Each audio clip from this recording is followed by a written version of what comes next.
ಸಮಾಧಿ ಅಂದರೆ ಜ್ಞಾನ ನಿದ್ರಾವಸ್ಥೆ ಅಂತ ಹೇಳ್ಬೋದು. ಹೌದು ಹೇಳ್ಬೋದು. ಹೌದು. ಓಕೆ, ಶ್ಲೋಕ 30. ದೇಹಾಭಿಮಾನೇ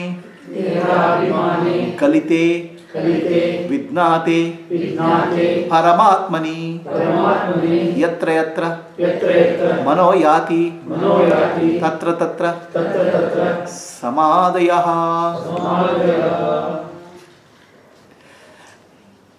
ಈಗ ಶ್ರವಣ ಮನನ ನಿಧಿಧ್ಯಾಸ ಸಮಾಧಿ ಅಂತ ತಿಳ್ಕೊಂಡ್ರೆ ಅದರ ಫಲ ಏನು ಅಂತ.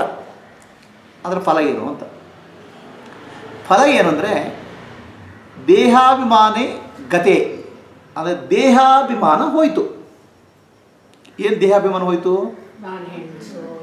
ನಾನು ಹೆಂಗಸು. ನೋಡಿ ಈಗ ಎಷ್ಟು ಕ್ಲಿಯರಾಗಿ ಹೇಳ್ತಿದ್ದಾರೆ.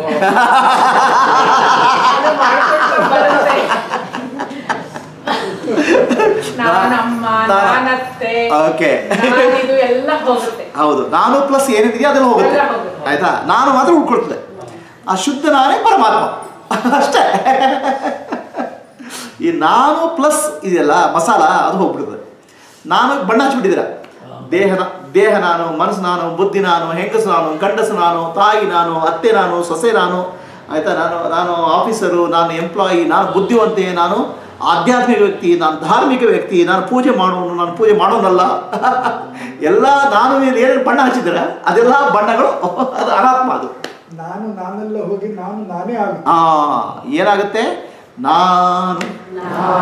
ನಾನೆಂಬುದು ನಾನಲ್ಲ. ಈ ದೇಹ ಮನಬುದ್ಧಿ ನಾನಲ್ಲ. ಸಚಿದಾನಂದಾತ್ಮ ಶಿವ ನಾನು ನಾನೇ. ಶಿವೋಹಂ ಶಿವೋಹಂ. ಆ ನಾನುವಿನ ಮೇಲೆ ಏನೋ ಆರೋಪ ಮಾಡಿರ್ತೀರ. ಆ ನಾನು ಮೇಲೆ ಏನೋ ಬಣ್ಣಗಳು, ಆಯಿತಾ? ಆ ಬಣ್ಣಗಳಿದಾವಲ್ಲ, ದೇಹ ನಾನು, ಮನಸ್ಸು ನಾನು, ಬುದ್ಧಿ ನಾನು, ಹೆಂಗಸು ನಾನು, ಗಂಡಸು ನಾನು, ಎಲ್ಲ ನಾನು ಮೇಲೆ ಆರೋಪ ಅಂದರೆ ಅಲ್ಲಿಲ್ಲ, ಅದನ್ನು ಹಚ್ಚೋದು. ರೈಟ್? ಈಗ ನೋಡ್ರಿ, ನೀವು ಎಷ್ಟು ಚೆನ್ನಾಗಿದ್ದೀರಾ. ಸುಮ್ಮನೆ ಅವ್ರಿಗೆ ಬಣ್ಣ ಹಚ್ಚೋದು ಚೆನ್ನಾಗಿದೆ ಅಂತ ಅವ್ರಿಗೆ ಭಾಳ ಖುಷಿ. ಆಯಿತಾ? ಅಲ್ಲ, ನೀವು ಅಡುಗೆ ಎಷ್ಟು ಚೆನ್ನಾಗಿದೆ. ಅಡುಗೆ ಮಾಡೋದನ್ನ ಕೆಲಸ ಮಾಡ್ತಾ ಇದ್ದೀರಾ. ಅಡುಗೆ ಎಷ್ಟು ಚೆನ್ನಾಗಿದೆ, ನಾನು ಚೆನ್ನಾಗಿ ಅಡುಗೆ ಮಾಡ್ಕೊಳ್ಳೋದು, ಬಣ್ಣ ಹಚ್ಕೊಳ್ಳೋದು. ಆಯ್ತಾ? ಏನ್ರಿ ನೀವು ಆಧ್ಯಾತ್ಮಿಕ ಎಷ್ಟು ಪ್ರವಚನ ಕೊಡ್ತೀರಾ? ಆಧ್ಯಾತ್ಮಿಕ ಸೊ ಈ ನಾನು ಮೇಲೆ ಏನೋ ಬಣ್ಣಗಳು ಹಚ್ತೇವೆ. ಆ ಶುದ್ಧ ನಾನಾಗಿ ಉಳಿದಾಗ ಅದೇ ಪರಮಾತ್ಮ, ಬೇರೆ ಯಾವುದಲ್ಲ. ಅಲ್ಲಿ ದೇಹಾಭಿಮಾನೇ ಗಲಿತೆ, ದೇಹಾಭಿಮಾನ ಹೋಯ್ತು. ದೇಹಾಭಿಮಾನ, ನಾನು ದೇಹ ಅನ್ನೋ ಭ್ರಮೆ ಹೋಯಿತು. ಓಕೆ, ಸೊ ನಾನು ದೇಹ ಅನ್ನೋ ಭ್ರಮೆ ಹೋದಾಗ ದೇಹಾಭಿಮಾನಿ ಗಲಿತೆ ವಿಜ್ಞಾತೆ ಪರಮಾತ್ಮ. ಅಲ್ಲೇ ಪರಮಾತ್ಮ ಸಿಕ್ಬಿಟ್ಟ ದೇಹದ ಮೇಲೆ. ಆ ದೇಹ ನಾನು ಅನ್ನೋ ಭ್ರಮೆ ಹೋದಾಗ ಆ ಶುದ್ಧ ನಾನು ಉಳಿತದೆ. ಆ ಶುದ್ಧ ನಾನೇ ಪರಮಾತ್ಮ. ಆಯ್ತಾ? ಹೋ ನಮ್ಗೆ ಅರ್ಥ ಆಯಿತು. ಇದು ಏನಾಯಿತು? ಶ್ರವಣ ಮನನ ದಿಸ್ತೆ ಅಂದರೆ ದೇಹಾಭಿಮಾನವಾಯಿತು, ಶುದ್ಧ ನಾನು ಹೋಯ್ತು. ಈಗ ನಾನು ಸಮಾಧಿಯಲ್ಲಿ ಕುತ್ಕೊಂಡ್ಬಿಡ್ತೇನೆ. ಏನು ನನಗೆ ಯಾರು ಕರೆದು ನಾನು ಹೇಳಲ್ಲ, ಯಾಕಂದ್ರೆ ದೇಹಾಭಿಮಾನ ಇಲ್ಲ ಅಂತ ಏನೂ ಆಗೋದಿಲ್ಲ. ನಾನು ಕಣ್ಣು ಮುಚ್ಕೊಂಡು ಕೂತ್ಬಿಟ್ರೆ ಏನೂ ಆಗಲ್ಲ. ನನ್ನ ದೇಹ ಇಲ್ಲಲ್ಲ, ಕಣ್ಣು ಮುಚ್ಕೊಂಡು ಕೂತ್ಬಿಡ್ತೇನೆ ಅಂತ. ಆಯಿತಾ? ಹಾಗೇನಿಲ್ಲ.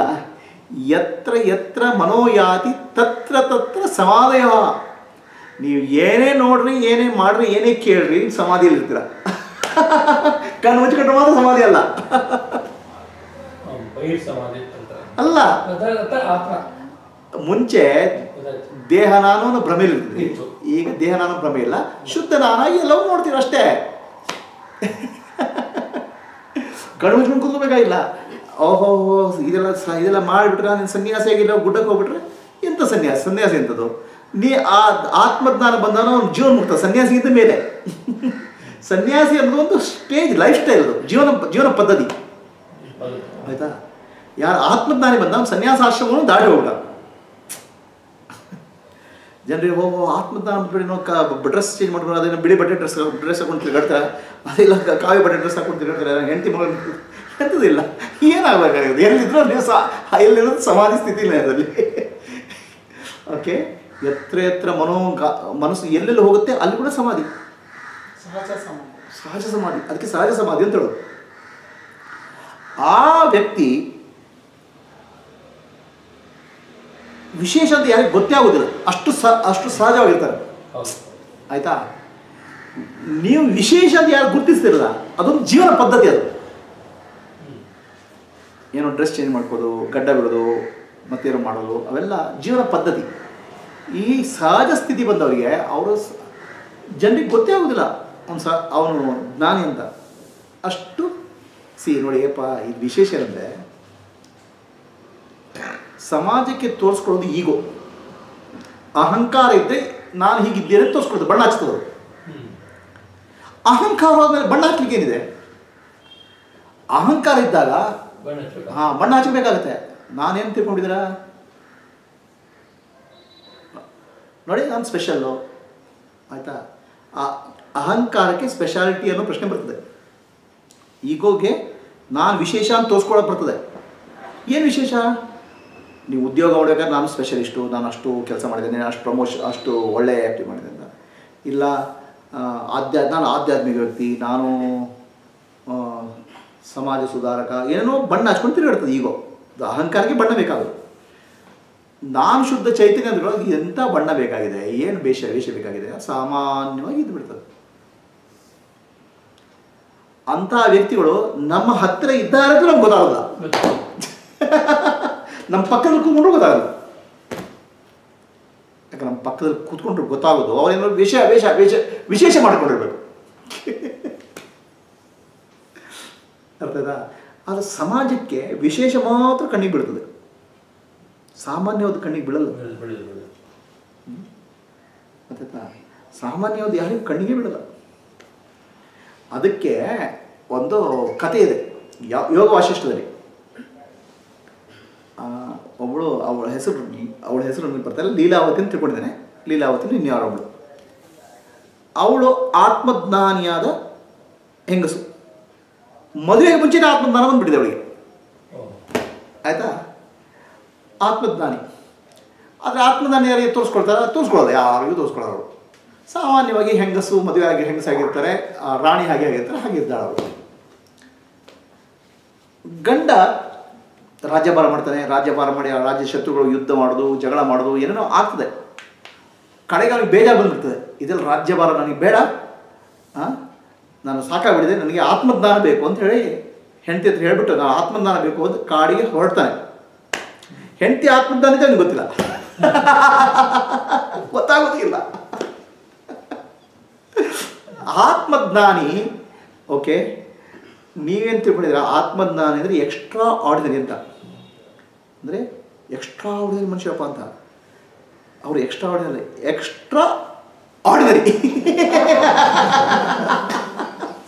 ಸಾಮಾನ್ಯರಿಗಿಂತ ಸಾಮಾನ್ಯ ಬಿಡ್ತಾರೆ.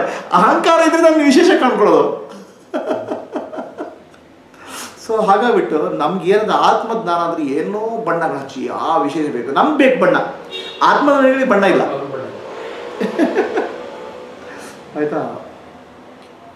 ಹಾಗಿದೆ. ಈ ಹೆಂಗೆ ಇವನು ಕಾಡಿಗೆ ಹೋಗ್ತಾನೆ, ನಾನು ಆತ್ಮಜ್ಞಾನ ಬೇಕು ತಪಸ್ಸು ಮಾಡಿಸಿ ಮಾಡ್ತಾನೆ. 5 ವರ್ಷ ಆಯಿತು, 6 ವರ್ಷ ಆಯಿತು, ಅವನಿಗೆ ಜ್ಞಾನ ಬರ್ತಾ ಇಲ್ಲ. ಹೆಂಡತಿಗೆ ಗೊತ್ತಾಗುತ್ತೆ ಸಮಸ್ಯೆ, ಜ್ಞಾನ ಹೇಳ್ಕೊಡ್ರು ಯಾರು ಬಂದಿಲ್ಲ ಅಂತ. ಅವಳೇನು ಮಾಡ್ತಾಳೆ, ಅವಳು ಸನ್ಯಾಸಿ ವೇಷದಲ್ಲಿ ಬರ್ತಾಳೆ. ಸನ್ಯಾಸಿ ವೇಷದಲ್ಲಿ ಬಂದು ರಾಜ ಬಂದು ನಿಂತಾಳೆ. ರಾಜ ಸನ್ಯಾಸಿ ನೋಡ್ಬಿಟ್ಟು ಅವಳಿಗೆ ಉದ್ದಂಡ ನಮಸ್ಕಾರ ಮಾಡ್ತಾರೆ, ನನಗೆ ಆತ್ಮಜ್ಞಾನ ಬರಬೇಕು ಅಂತ. ಅವಾಗ ಆತ್ಮಜ್ಞಾನ ಬೋಧೆ ಮಾಡ್ತಾಳೆ. ಅವಳು ಬೋಧೆ ಮಾಡ್ಕೊಳ್ಳಿ ಆತ್ಮಜ್ಞಾನ ಬಂದುಬಿಡ್ತದೆ. ನೀವು ಮಹಾತ್ಮರು, ನೀವು ಮಹಾನುಭಾವರು, ಓಕೆ, ನನ್ನ ಕೃಪೆ ಮಾಡಿ ಬಂದಿರಿ ಅಂತ. ಕಡೆಗೆ ಅವ್ಳು ಡ್ರೆಸ್ ತೆಗೆದು, ನಿಮ್ಮ ಮನೆಯಲ್ಲೇ ನಾನು ಇಷ್ಟು ದಿವಸ ಇದ್ದೆ,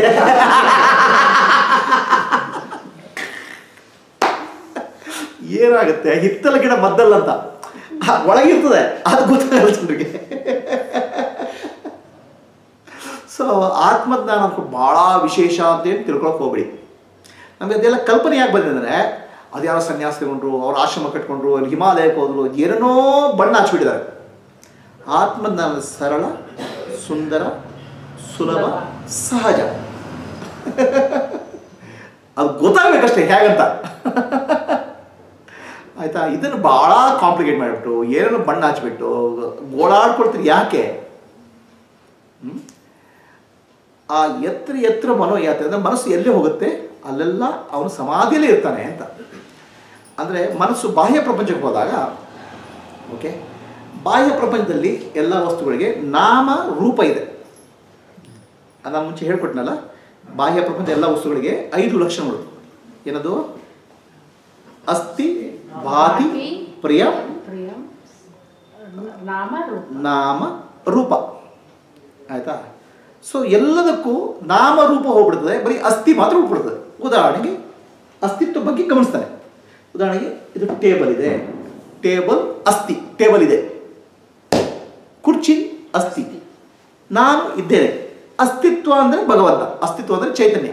ಆ ಮನಸ್ಸು ಅವನ ಅಸ್ತಿತ್ವದ ಕಡೆ ಹೋಗುತ್ತದೆ, ನಾಮರೂಪದ ಕಡೆ ಹೋಗಲ್ಲ. ನಾಮರೂಪದ ವ್ಯವಹಾರ ಮಾಡ್ತಾನೆ, ಅದರರ್ಥ ನಾಮರೂಪವನ್ನು ಕಣ್ಣಿ ಕಾಣೋಣ ಅಂತಲ್ಲ. ಆದರೆ ಪ್ರಾಮುಖ್ಯತೆ ಅಸ್ತಿತ್ವಕ್ಕೆ, ನಾಮರೂಪಕ್ಕೆ ನೆಕ್ಸ್ಟ್. ನಾಮರೂಪ ಅಂದರೆ ವ್ಯವಹಾರ. ಸೊ ಅವನ ಮನಸ್ಸು ಬಾಹ್ಯ ಪ್ರಪಂಚಕ್ಕೆ ಹೋದಾಗ ಮನಸ್ಸು ಅಸ್ತಿತ್ವದ ಕಡೆಗೆ ಹೋಗ್ತದೆ, ನಾಮರೂಪದ ಕಡೆಗೆ ಅಲ್ಲ. ಬಂಗಾರದ ವ್ಯಾಪಾರಿಗೆ ಬಂಗಾರದ ಆಭರಣ, ನೆಕ್ಲೆಸು, ಚಿನ್ನ ಅದಕ್ಕಿಂತ ಮುಖ್ಯವಾಗಿ ಬಂಗಾರ ಎಷ್ಟೊಂದು ಮುಖ್ಯ. ಹಾಗೆ ಬಾಹ್ಯ ಪ್ರಪಂಚದ ಮನಸ್ಸು ಅಸ್ತಿತ್ವದ ಕಡೆ ಗಮನ ಇರ್ತದೆ. ಅಸ್ತಿತ್ವದ ಕಡೆ ಗಮನದ ಭಾಳ ಯೋಚನೆ ಬರಲ್ಲ ಮನಸ್ಸಲ್ಲಿ, ಯಾಕಂದರೆ ಅಸ್ತಿತ್ವ, ನಾಮರೂಪಗಳು ಯೋಚನೆ.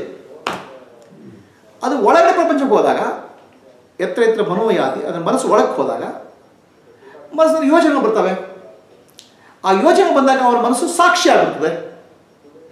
ಅಂದರೆ ಒಳಗಡೆ ಹೋದಾಗ ಚಿತ್ತಿನ ಕಡೆ ಹೋಗುತ್ತದೆ, ಹೊರಗಡೆ ಕಡೆ ಹೋದಾಗ ಸತ್ತಿನ ಕಡೆ ಹೋಗುತ್ತದೆ. ಸತ್ತು ಮತ್ತು ಚಿತ್ರ ಕಡೆ ಮನಸ್ಸು ಗಮನ ಹರಿಯುತ್ತದೆ ಅವನಿಗೆ, ಅಷ್ಟೇ. ಅದನ್ನು ಆ ಮನಸ್ಸು ಗಮನ ಹರಿಯುತ್ತದೆ. ಇದೇನು ವಿಶೇಷ ಅಲ್ಲ, ಇದು ಸಹಜವಾಗಿ ಬಂದುಬಿಡ್ತದೆ. ಅಂತ ಅವನಿಗೆ ಜೀವನ್ಮುಕ್ತ ಅಂತ ಹೇಳೋದು.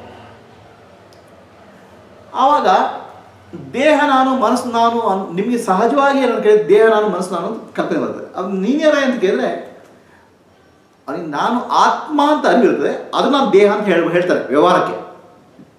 ಯಾಕಂದ್ರೆ ನಾನು ಆತ್ಮ ಬೇರೆ ಕನ್ಫ್ಯೂಸ್ ಆಗುತ್ತೆ. ನಾನು ಆತ್ಮಸ್ವರೂಪಿ, ನಾನು ಬ್ರಹ್ಮಸ್ವರೂಪಿ ಅಂತ ಅವನಿಗೆ ಅರಿವಿರ್ತದೆ, ಅದು ದೇಹ ನಾನು ಅಂತ ಹೇಳ್ತಾರೆ. ಯಾರಿಗೂ ತನ್ನ ಏನು ಗೊತ್ತಿದೆ ಅಂತ ತೋರಿಸ್ಕೊಳಕ್ಕೆ ಹೋಗೋದಿಲ್ಲ. ಸಹಜವಾಗಿ ಸಾಮಾನ್ಯವಾಗಿ ಜೀವನ ಮಾಡ್ತಾ ಇರ್ತಾನೆ ಅವನು. ಇದು ಒಬ್ಬ ಆತ್ಮಜ್ಞಾನಿಯ ಸ್ವರೂಪ.